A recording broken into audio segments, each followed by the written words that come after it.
Hey everyone, what you're about to read isn't just a history lesson. It's a secret chapter of World War II that they don't teach in school.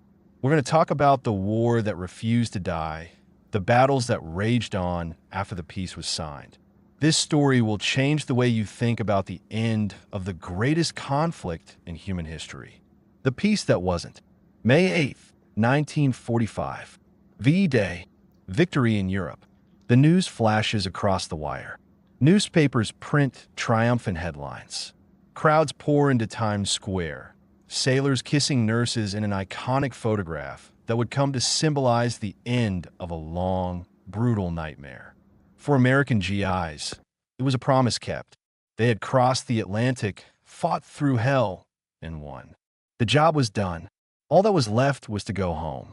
But what if I told you that for thousands of soldiers, the war didn't end on that bright May day? What if, in certain corners of Europe, the gunfire didn't cease, and men continued to die for weeks, even months after the celebrations had faded? This isn't an alternate history. This is the forgotten truth.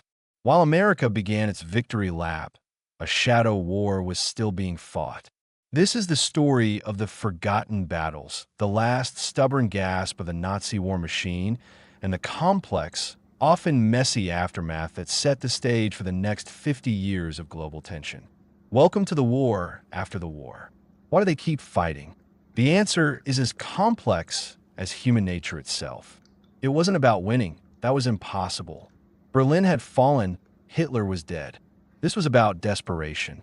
For some, it was blind fanaticism, a refusal to accept the collapse of their twisted world. For others, it was sheer terror of facing justice for the atrocities they had committed. And for many, it was a cold, calculated gamble. Fight on, hold out, and surrender to the Americans or British rather than face the wrath of the Red Army. We're going to journey to these forgotten fronts, from the Baltic coast to the Arctic ice. We'll look into the faces of the soldiers for whom the surrender was just a rumor, and we'll uncover the shocking alliances that formed in the fog of a peace that wasn't quite peace. I promise you, what you discover will forever change your understanding of how World War II truly ended. Bornholm, the ghost fortress of the Baltic. Let's start in Denmark, on a picturesque island called Bornholm. Today, it's a tranquil getaway. In May of 1945, it was a fortified Nazi stronghold that outright refused to surrender. Strategic and economic brief. Why this island mattered. To understand the fight for Bornholm, you have to see it through a strategic lens. The Baltic Sea was the last escape route for the shattered German armies fleeing the Eastern Front, specifically from a pocket in Latvia called the Kurland Pocket. Think of it as a network of highways on the water. Bornholm was a critical toll booth on that network. It housed powerful radar stations that tracked Soviet planes and submarines. It had anti-aircraft batteries protecting evacuation convoys. Control of Bornholm meant control over the last lifeline for tens of thousands of German troops desperate to avoid Soviet capture. For the Soviet Union, allowing an enemy fortress to remain operational so close to its borders was unthinkable. It was a military and political necessity to take it. By early May, the island was held by around 12,000 German soldiers under the command of Captain Gerhard von Kamps. He wasn't a rabid SS ideologue. He was a pragmatic naval officer, and he had a plan that would lead to unnecessary bloodshed. Analyzing the motives, the surrender gambit. Von Kamps, like many German commanders, was terrified of falling into Soviet hands. Years of Nazi propaganda had painted the Red Army as a horde of barbarians. He knew that on May 4th, all German forces in Denmark and the Netherlands had surrendered to the British and Canadians. For him, this was the model. His plan was simple: hold the island, resist the Soviets, and wait for the civilized Western allies to arrive and accept his surrender. This, he believed, guaranteed survival. The Soviet command saw this gambit from a mile away. Letting the Germans entrench or escape was unacceptable. The decision was made: launch an amphibious assault. The assault, a landing in limbo. Imagine you're a Soviet soldier from the 18th Rifle Division. You've survived the hell of Berlin. You've heard the war is over. You're dreaming of home. Then, you're loaded onto torpedo boats and sent toward a hostile island. Your mission: to start a fight that was supposed to be finished. On May 6th, 2 days before the official German surrender in Europe, the Soviet flotilla set out. At first, it seemed easy. They intercepted a few German ships, but when they tried to land, they were met with fierce resistance. The German commander refused to capitulate to the Soviets. The Soviets were forced to threaten a massive aerial bombardment. Only then did the German will begin to crack. Communication lines were cut. Key points were seized in fierce firefights. And by May 10th and 11th, nearly 11,000 Germans were prisoners of war. But the most bitter, symbolic moment came on May 9th. On the very day the world was celebrating victory, a final, tragic skirmish played out in the Baltic. 3 Soviet boats tried to stop a German convoy trying to flee. They were met with a barrage of fire. 1 Soviet sailor was killed, 2 were wounded. In the skies above Bornholm that day, 16 German planes were shot down. 16. While some celebrated, others died, becoming the final casualties of a war that was, on paper, already over. Soviet forces remained on Bornholm until April of 1946. Around 30 Soviet servicemen are buried there. They died in the forgotten battles, victims of a conflict that outlasted its own conclusion. Texel, the mutiny of the Georgian Legion. Now, let's travel to the Netherlands, to the island of Texel. Here, a dramatic and tragic story unfolded. One so intense, it's often called Europe's last battle. This wasn't a straightforward fight between Germans and Allies. It was a civil war within the German ranks. In February 1945, the 822nd Georgian Battalion of the Wehrmacht, named Queen Tamara, was stationed there. These weren't Nazi volunteers. They were former Soviet prisoners of war who had faced starvation and disease in camps and saw service for the Germans as their only chance to survive. The economics of war, the Highway phenomenon. The German use of Highways, Hilfswillige, or voluntary helpers from conquered territories is a massive and often overlooked part of the war. By 1945, there were hundreds of thousands of them. Why was this a sound strategy for Germany? Manpower. Their own industry couldn't replace losses fast enough. Highways were cheap, expendable manpower. Labor. They freed up German soldiers for the front lines by handling rear echelon duties. Propaganda. It created the illusion of a European crusade against Bolshevism. But beneath the surface was a grim reality. The Germans didn't trust these units. They were often used for secondary tasks, with loyal German units ready to turn on them. These men were trapped. To their homeland, they were traitors. To the Germans, they were second-class cannon fodder. Inside the Queen Tamara Battalion, a resistance cell had formed. The soldiers, led by a charismatic former Soviet pilot named Shalva Lads, were waiting for a chance to redeem themselves. Their moment came on the night of April 5th to 6th, 1945. In a burst of pent-up rage and desperation, they turned on their German officers. The uprising was brutal. Over 400 Germans were killed, most with knives and bayonets in their sleep. This wasn't just a military action. It was an act of catharsis, a violent attempt to wash away the stain of collaboration. The German response was swift and merciless. A 2,000-strong punitive force was landed on the island. What followed was a savage battle that lasted for weeks. Here's the incredible part: Berlin fell. Germany surrendered.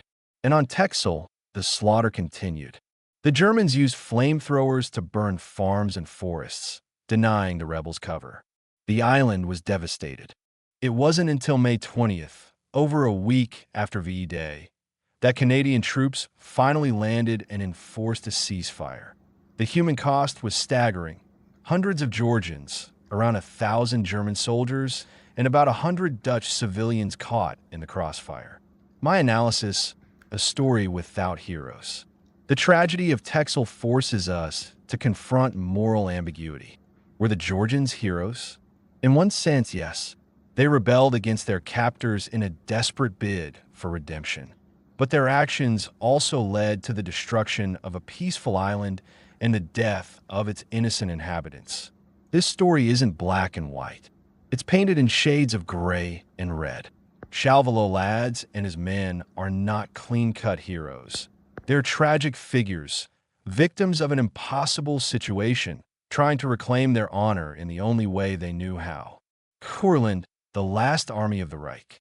If there was one place where the Nazi spirit died the slowest, it was in Courland, in modern-day Latvia. Here, a massive German force, Army Group Courland, was surrounded, including the formidable 3rd Panzer Army and collaborationist units like the Latvian SS Legion. Military analysis. Why wasn't the Courland pocket wiped out? This is a key strategic question. The group was encircled in the autumn of 1944.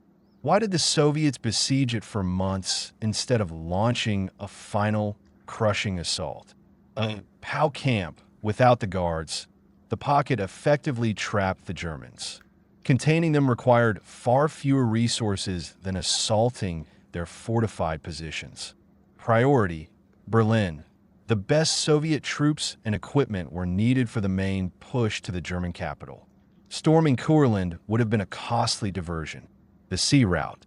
The Germans held the ports of Ventspils and Liepāja. This allowed them just enough supplies and, crucially, a way to evacuate key personnel by sea to Germany, making them a lingering threat. The fighting here was some of the most brutal of the entire war. Towns changed hands multiple times. And most shockingly, it continued after the surrender. That's right. Even after Grand Admiral Dönitz, Hitler's successor, ordered all German forces to lay down their arms, many units in Courland fought on. Some didn't believe the order was real. Others saw it as treason. The main force under General Karl Hilpert finally surrendered on May 10th. But that wasn't the end. Small groups, especially from the SS, tried to break out to the west. Their fear of Soviet captivity was greater than their fear of death. A prime example is a group of 300 SS men led by Obergruppenführer Walter Kruger. On May 22nd, 2 full weeks after V-Day, they tried to fight their way into East Prussia. The group was annihilated. Kruger, seeing the hopelessness of his situation, shot himself. Imagine the mindset.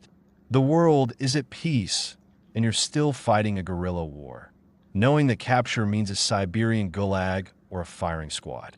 This is the point where military duty curdles into pure, unadulterated fanaticism. The Arctic, the last German soldier who didn't get the memo. And now for the most unbelievable story, one that sounds like a Hollywood script. Far in the Arctic, on a desolate island called Bear Island near Svalbard, was a small German weather station. It was manned by a handful of soldiers, maybe 10 or 11 men. Their duty was simple: collect weather data. But their radio contact was lost. They were completely isolated. They had supplies and ammunition, and absolutely no knowledge that the war had ended. For them, it was still ongoing. Month after month, they followed their last orders like automatons. They even resorted to sending messages in bottles, hoping someone would find them and tell them what was happening in the world. It's a Robinson Crusoe tale, but it's true. They weren't found until the end of August 1945, not by soldiers, but by a group of Norwegian seal hunters. Can you imagine the hunters' shock? They reported their discovery, and on September 4th, 1945, almost 4 months after V-Day, this lonely garrison officially surrendered. They handed over 1 machine gun, 1 pistol, and 8 rifles. This tiny ceremony is considered the last official surrender of German forces in World War II in Europe.